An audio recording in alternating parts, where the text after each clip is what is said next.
Hi and welcome to Independence Mobility's next feature of Breaking Boundaries. Really excited to meet the next person. His name's Oye Jemio. Let's go meet him.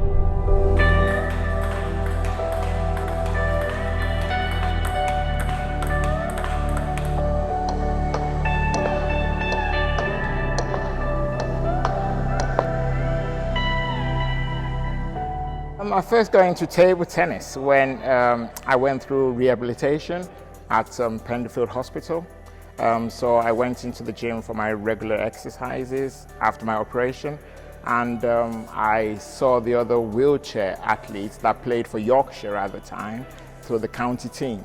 They were actually training from the gym at Penderfield Hospital in Wakefield, and I just had to go, and since 1998, 99, I've been playing, and I've not looked back ever since, so it's been a journey, a very exciting one, definitely.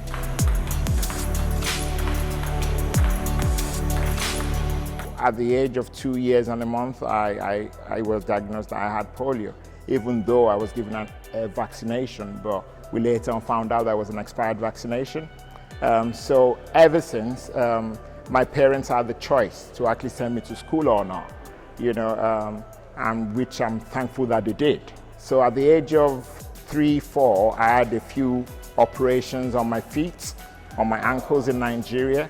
But from the age of 5 years, which was 1980, was the first time I came to the UK for my first ever international medical treatment. And it was then I got some calipers and I got my first wheelchair. So ever since from 1980 up until 1996, I came twice every year to the UK for operations, for changing calipers and wheelchairs and what have you. In 1996, I had another spinal surgery in Penderfield.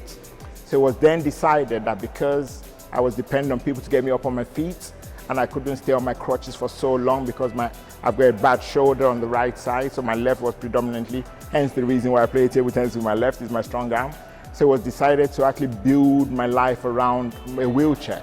We went through rehabilitation in Penderfield Hospital, so I was in the gym building my lifestyle around the wheelchair, and that was when I saw the Yorkshire team playing in the gym, and I took it on. Prior to that, I tried. When I was back in Nigeria on my calipers, we used to get like a bed base and stack it up on crates of mineral bottles of Coke and Fanta, so crates like we do in Africa, So yeah, and that was really where I got my inspiration from, and I started playing in 1998, and yeah, it's taken me all over the world.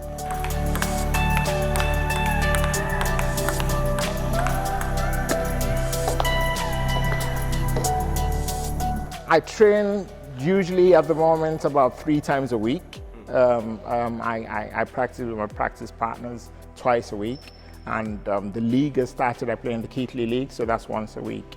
But I'm really looking into increasing it to 4 times a week, which when I used to compete internationally, that's what I used to do. So I used to train 4 times a week, but at the moment I'm playing 3 times a week, and I'm in the gym twice a week as well.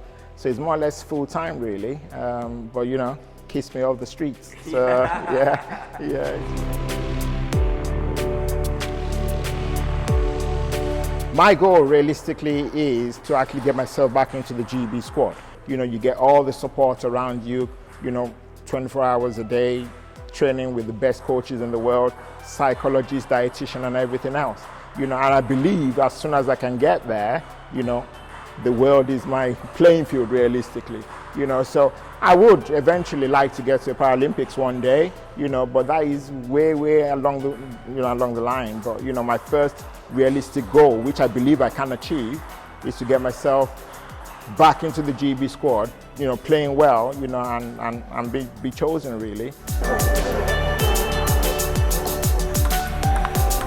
Stephen and I, we've been to hell and back, shall I say. We've been to a lot of international tournaments together, and we've also sort of gone through the difficult times, the struggles, as well as the good times together. So we're quite honest, we speak to each other quite honestly and openly, and I think it really helps, to be able to improve and to get me to the stage where I am again today, So I'm very grateful to God for a lot of friends and support that God has brought my way, really.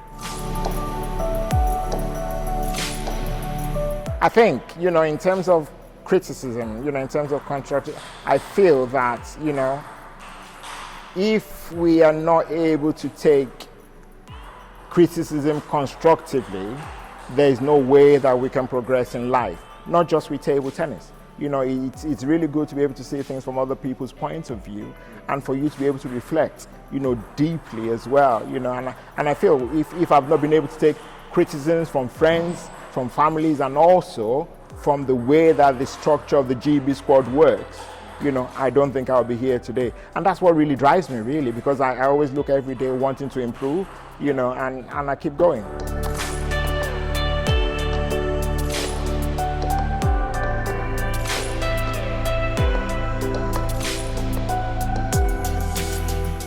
Apart from the fact that there are a lot of people around me, it's having actually access to the right equipment for my sports. And I'm not sure if you ever saw the other chair that I had. It was quite robust, quite big, and I didn't have as much compact and support, like I do in this new chair now. So I think it makes a lot of difference, and that's one of the reasons why I'm so excited at the moment, having the right people around me to be able to give me that constructive criticism that I need, and also having all the right equipment, and I'm feeling well, I'm feeling healthy, and long may it reign, realistically, so I'm loving life at the moment. It's really good.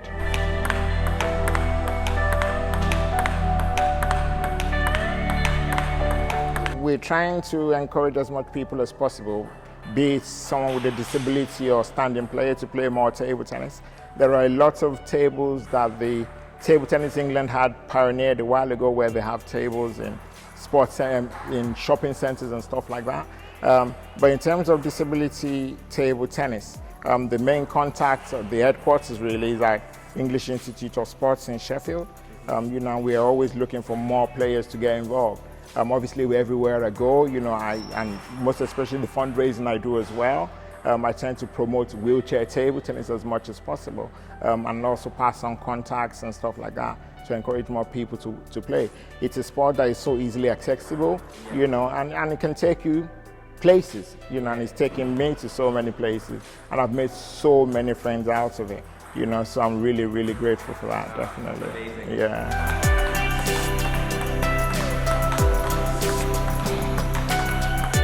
For me, that is no-brainer, realistically, because it would be my mother. Mom passed away last year, but since at the age of 2, my mom has always been my rock and my #1 fan. She sacrificed everything. She always brought me to the UK, and she made life decisions for me when I was not able to make those decisions, for which I'm very grateful today, for where I am. And yeah, she did everything possible, even though she probably only got to watch me play live at one national tournament. I owe everything to her, really.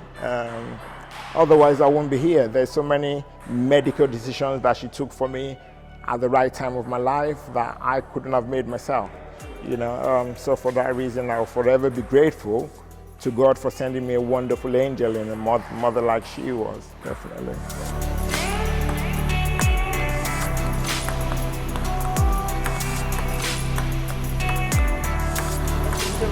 Come on, partner. Come on, partner.